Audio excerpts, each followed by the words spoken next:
Microorganisms friend and four. Microorganisms हमारे दोस्त हैं या दुश्मन। तो सबसे पहले हम ये डिस्क्राइब करें कि माइक्रोऑर्गेनिज्म है क्या। Microorganisms are very small organism which can not be seen with the unaided eye. They can be seen only with a magnifying glass और माइक्रोस्कोप। तो माइक्रोऑर्गेनिज्म क्या है? बहुत ही छोटे ऑर्गेनिज्म हैं जिनको कि हम अपनी आँखों से नहीं देख सकते तब तक जब तक कि हम आँखों के सामने कोई मैग्नीफाइंग ग्लास या माइक्रोस्कोप नहीं लगाएं। यानी कि हम इन छोटे ऑर्गेनिज्म को कैसे देख सकते हैं? किसी मैग्नीफाइंग ग्लास के हेल्प से या माइक्रोस्कोप के हेल्प से ही।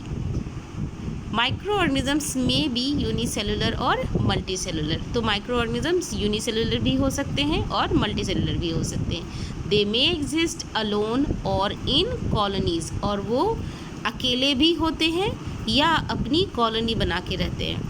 Microorganisms are found in all kinds of environment like ice cold climate, hot springs, deserts, marshy lands, etc. They are also found inside the bodies of other organisms.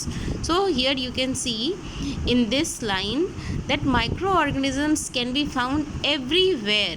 Ice cold climate मतलब बहुत ही ठंडी जगहों पर, hot springs बहुत ही गर्म जगहों पर, desert, marshy land etcetera. And वो कहाँ पाए जाते हैं? ऑर्गेनिजम्स के बॉडी के अंदर भी। तो यहाँ पर आप देख सकते हैं कुछ डायग्राम्स दिए हुए हैं जो माइक्रो ऑर्गेनिजम्स के हैं। Types of microorganisms, there are 4 main types of microorganisms. They are bacteria, fungi, algae and protozoans. तो हमें मोस्टली 4 इंपॉर्टेंट टाइप्स पढ़ने हैं। बैक्टीरिया पढ़ने हैं, फंगी, एल्गी और protozoan. Viruses are also considered as microorganisms. They are different from other microorganisms because they reproduce only in the body of the host organism like bacteria, plants और animals. तो यहाँ ये बात बहुत important है समझने के लिए कि वायरस जो है उसको भी हम माइक्रो ऑर्गेनिज्म की तरह कंसिडर करते हैं क्योंकि वो दिखाई नहीं देता, काफ़ी छोटा होता है, लेकिन वो बाकी सारे माइक्रो ऑर्गेनिजम्स से अलग होता है। क्यों अलग होता है? क्योंकि वो जब बॉडी के बाहर है तो वो कोई काम नहीं कर सकता, मतलब वो इनर्ट है। तो उसको रिप्रोड्यूस करने के लिए या उसके अपने फंक्शन करने के लिए उसको किसी ना किसी ऑर्गेनिज्म के बॉडी के अंदर जाना पड़ता है, जैसे कि बैक्टीरिया, प्लांट्स और एनिमल्स। तब जा कर के वो वहाँ पर लाइव हो पाता है और बॉडी के बाहर वो क्या है? डेड है। इसीलिए वायरसेस क्या है? माइक्रो ऑर्गेनिज्म तो है लेकिन उसका अपना खुद का कोई आइडेंटिटी नहीं है। वो होस्ट बॉडी के अंदर जाएगा तभी वो वहाँ पे लाइव हो पाएगा। एग्जाम्पल एल्गी का Chlamydomonas spirogyra, fungi bread mould, Penicillium, Aspergillus, protozoans में अमीबा एंड पैरामीशियम। तो यहाँ पर आप देख रहे हैं बहुत सारे डायग्राम दिए हुए हैं। ये बैक्टीरिया का है, ठीक है, ये यूग्लिना है, ये स्पायरोगायरा है, ये ब्रेड मोल्ड है, ये पेनिसिलियम है, ये भी पेनिसिलियम है, ये अमीबा है और ये पैरामीशियम है। This is the diagram of virus. So you can see here this is the head, tail and tail fibres. ये ह्यूमन इम्यूनो डिफिशिएंसी वायरस है, HIV का वायरस है। तो यहाँ भी आप देख सकते हैं कि ऊपर जो है कैप्सिड लगा हुआ है, नीचे अंदर उसके DNA है, मतलब उसका जेनेटिक मटेरियल है। अब सबसे इम्पॉर्टेंट बात, हम फ्रेंडली माइक्रो ऑर्गेनिज्म को पढ़ेंगे कि माइक्रो ऑर्गेनिजम्स हमेशा ही ख़राब नहीं होता। कुछ माइक्रो ऑर्गेनिजम्स ऐसे हैं जो हमारे लिए बहुत ज़रूरी हैं और उनके बिना हमारा काम नहीं चल सकता, तो वो फ्रेंडली माइक्रो ऑर्गेनिज्म कहलाते हैं। Microorganisms like bacteria decomposes organic waste into manure and increases the fertility of the soil. तो जैसे कि जो भी ऑर्गेनिक वेस्ट है, ठीक है, तो वो ऑर्गेनिक वेस्ट है तो वो धीरे धीरे आप देखते हो कि वो सड़ जाता है। सड़ने का मतलब वो डिकम्पोज हो जाता है। तो कैसे डिकम्पोज हो जाता है? With the help of micro organisms like bacteria. और जैसे जैसे वो डिकम्पोज होता है ऑर्गेनिक वेस्ट तो वो अपने न्यूट्रिएंट को सॉइल में ऐड करता चला जाता है और इससे सॉइल की फर्टिलिटी बढ़ती है।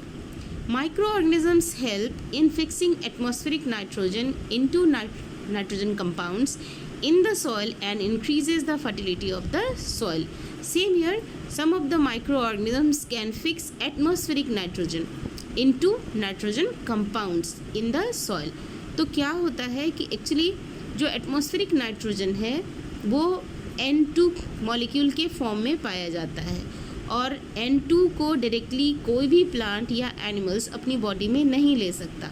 तो क्या हो, उसको क्या करना पड़ता है, उसको फिक्स करना पड़ता है, और उसको फिक्स करेगा कौन, माइक्रो ऑर्गेनिजम्स। तो सबसे पहले कुछ माइक्रो ऑर्गेनिजम्स जो हैं वो एटमॉस्फेरिक नाइट्रोजन यानी N2 को नाइट्रोजन कंपाउंड में फिक्स करते हैं, और तब वो नाइट्रोजन कंपाउंड सॉइल में जाता है, सॉइल से प्लांट में जाता है, और फिर उस प्लांट को हम जब खाते हैं या प्लांट प्रोडक्ट्स को खाते हैं तो फिर वो नाइट्रोजन हमारी बॉडी में आता है। तो इस तरह से नाइट्रोजन कौन फिक्स किया, माइक्रो ऑर्गेनिज्म, और इस तरह से वो सॉइल के फर्टिलिटी को बढ़ाया। Microorganisms are use for making curd from milk, for making cheese, pickles, bread, cakes, pastries, alcohol, wine, vinegar, acetic acid etcetera. तो ये तो आप सब जानते ही हैं कि माइक्रो ऑर्गेनिजम्स के हेल्प से हम जो दही में डालते हैं इनोकुलम, वो इनोकुलम क्या है, पहले से जमा हुआ जो दही है, उस दही में बहुत सारा बैक्टीरिया है, और वो बैक्टीरिया जब हम फ्रेश मिल्क में डालते हैं तो फिर वो भी कर्ड में चेंज हो जाता है। So microorganisms are used for making medicines, making curd from milk, making bread.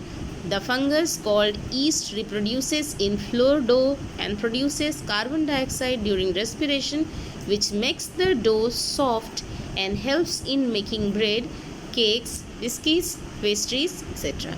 तो जब घर में हम केक बनाते हैं तो क्या होता है, धीरे धीरे देखते होगे कि वो फूल जाता है। वो कैसे फूल जाता है, क्योंकि उसके अंदर जो माइक्रो ऑर्गेनिज्म है वो जब सांस ले रहा है तो अपने रेस्पिरेशन के दौरान वो कार्बन डाइऑक्साइड रिलीज़ कर रहा है, and that's why because of the release of carbon dioxide the dough becomes very soft and fluffy, and because of this the bread, cake, biscuits, pastries, everything becomes very soft and fluffy and also very delicious. Making alcohol, the fungus called yeast reproduces in sugar solution and convert it into alcohol. This process is called fermentation.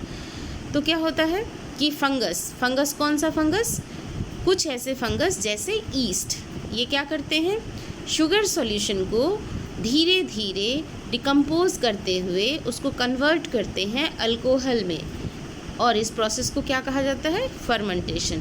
Few of the microbes are also making medicines, for example antibiotics.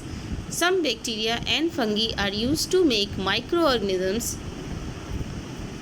used to make medicines which kill or stops the growth of disease causing microorganisms. Such medicines are called antibiotics. Streptomycin, tetracycline, erythromycin. So these are some of the antibiotics which are being produced by few of the microorganisms. यहाँ से हम उस microorganisms से हम ये antibiotic तैयार करते हैं. Vaccines are dead or weakened microbes introduced into the body to produce antibodies. These antibodies protect the body from disease-causing microbes. Disease like polio, cholera, typhoid, smallpox, hepatitis can be prevented by taking vaccines. अब ये vaccines क्या है, आपने देखा होगा, आपको बचपन से पोलियो ड्रॉप्स पिलाया जाता है. एक्चुअली उस पोलियो ड्रॉप में है क्या, कभी आपने पूछा नहीं है, तो आपको ये जानना चाहिए कि पोलियो ड्रॉप में क्या है.